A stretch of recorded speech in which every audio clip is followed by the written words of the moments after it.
So continuing our notes on section 2.1, we left off with that, and now we're going to talk about finding the domain of this function.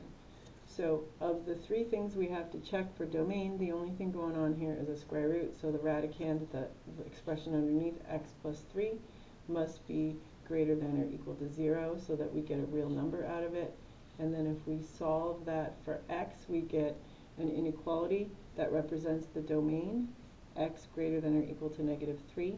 And if we write it in interval notation, the least number x can be is -3, which is included because of the equal bar here, and it goes forever to the right, which would be infinity, which gets a curved bracket because it's not a fixed number.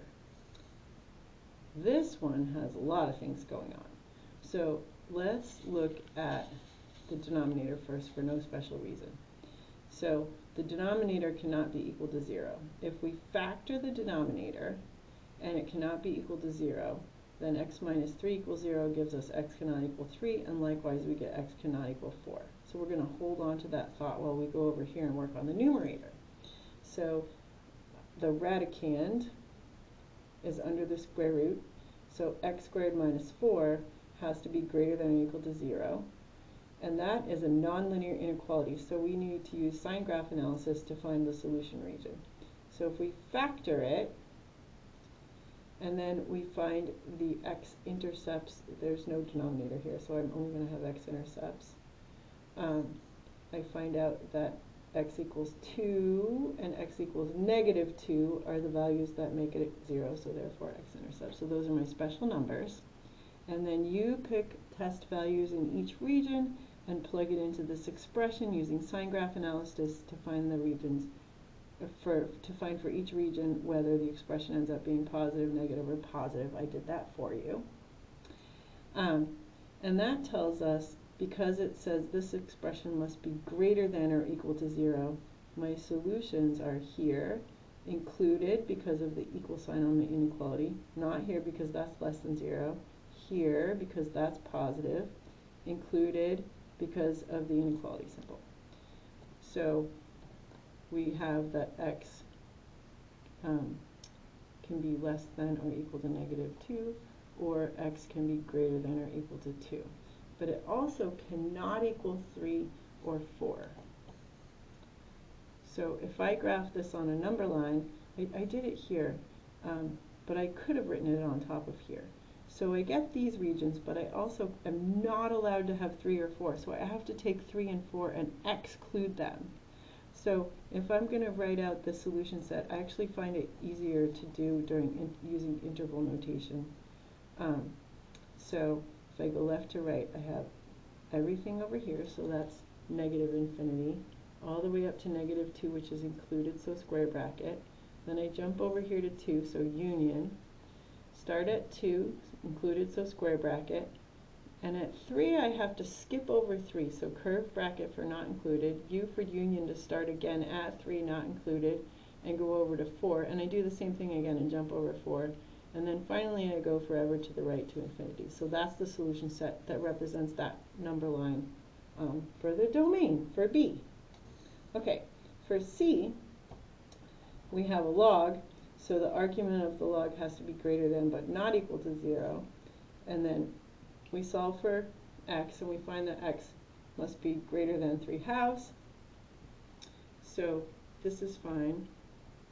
But you can also write it in interval notation, starting at 3/2 not included, going up to infinity.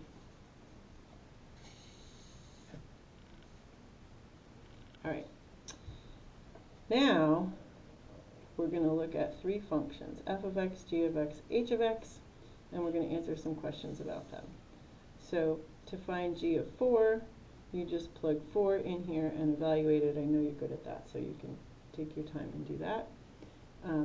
Here, a little bit more calculation. We want to find f of a plus h. So here's the f function. So that means I replace the x with this expression a plus h. So I do 2 times all of a plus h, need grouping symbol, minus 5, and then I distributed, and that is simplified.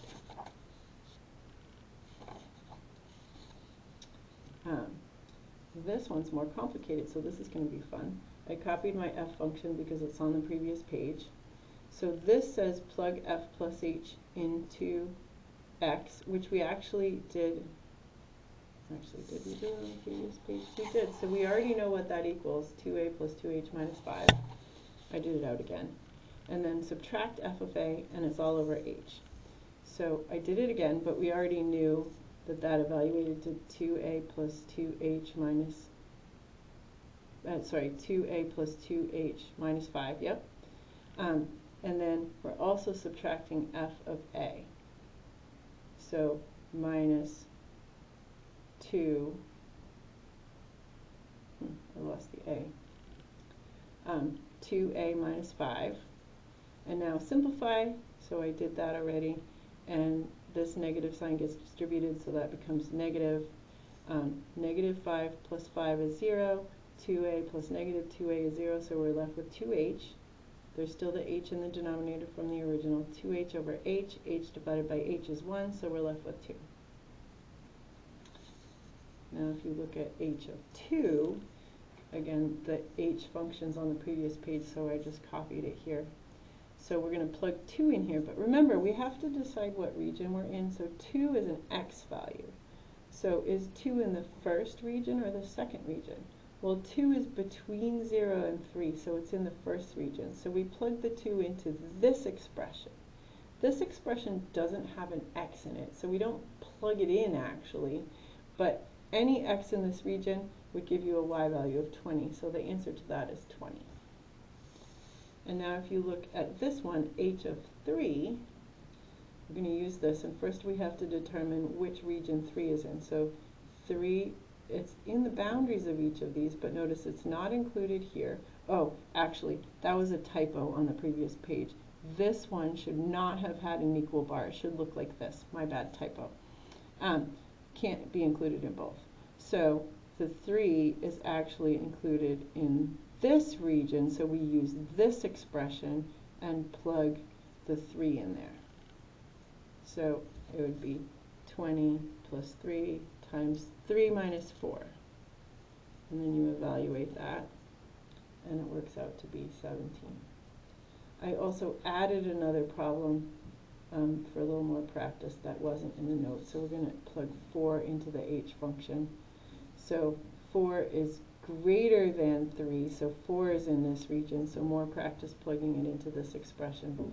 So 20 plus 3 times 4 minus 4, that's 0, so 20 plus 0 is 20.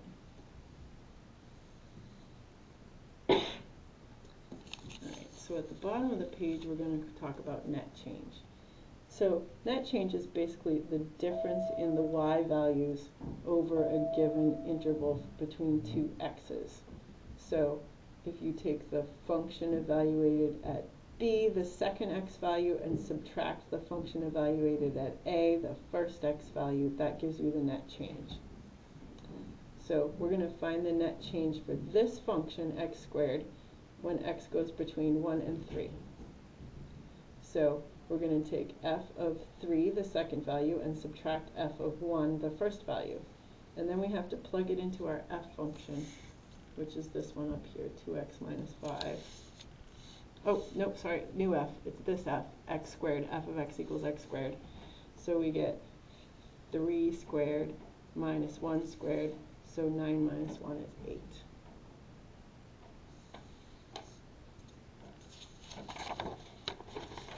Now, you're going to take out your other packet that's attached at the front of the one that includes section 2.2, and we're going to look at that.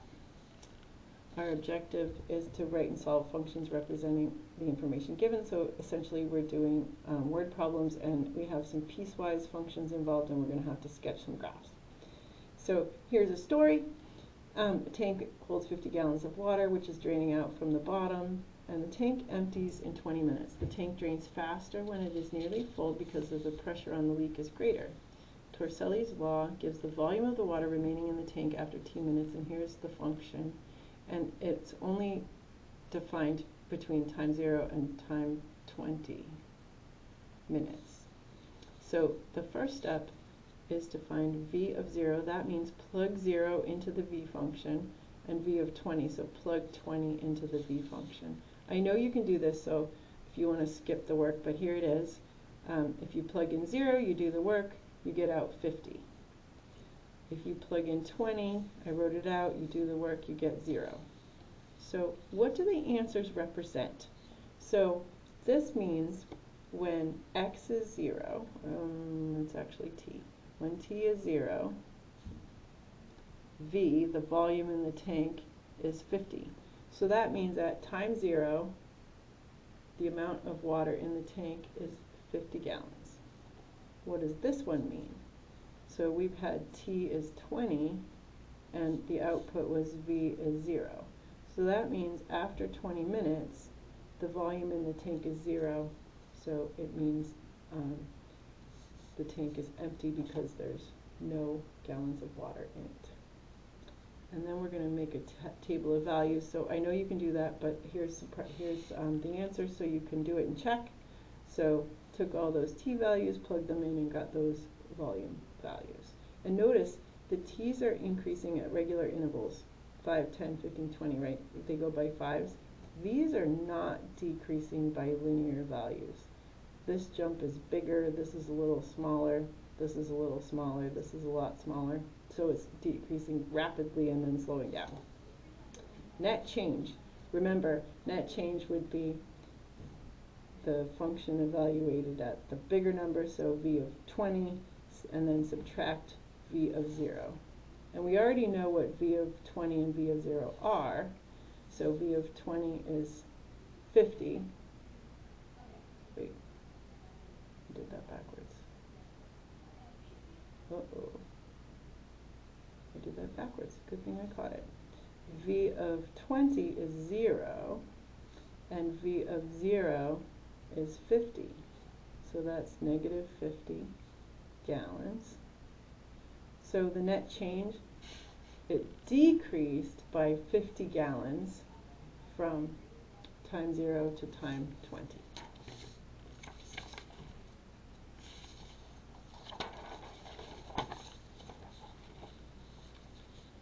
All right, a couple more examples here. Yep. We've got a bookstore that charges $15 shipping if the order value is under $100, but it gives free shipping for orders that are $100 or more. So the cost C of an order is a function of the total price X of the books purchased, and let's look at the function and see if this makes sense. So if the order is less than $100, you add $15 shipping onto the amount you pay. If the order is $100 or greater, then you don't pay shipping, so the cost is exactly the cost of the books. And let's evaluate this at these different numbers. So if you plug 75 in here, 75 is less than 100, we plug it into this one, we get $90. So that means that a $75 order costs $90. If you plug $90 in here, 90 is less than 100, you plug it into the first one, 90 plus 15 is 105. So if you had a $90 order, it would cost you 105. If your order is $100, you plug 100 in here, 100 is equal to 100, so it's in this region, so your cost is $100, so a $100 order costs $100. Last one, if your order is $105, that's greater than 100, you plug it into this bottom expression, so the value is 105, so a $105 order costs $105. And then, okay, so I answered part B at the same time that I answered part A. All right, let's read this. So you place a frozen pie in an oven and bake it for an hour. Then you take the pie out and let it cool before eating it. Sketch a rough graph of the temperature of the pie as a function of time. So let's do that. So this is time. And notice we bake it for an hour, and then we take it out and let it cool, and it doesn't say how long. So let's say this is 1 hour and this is 2 hours, and we probably don't let it cool that long, but let's just say that that's our time range. And it's frozen. So how cold is frozen? I'm going to use Fahrenheit. So 32 degrees is where it starts. And then we're going to put it in the oven. So I don't know how hot the oven is, but let's say it's 300 degrees. So my scale's a little bit off, but let's say the oven is 300 degrees. Do you think the pie's going to get up to 300 degrees? I don't really know, but maybe.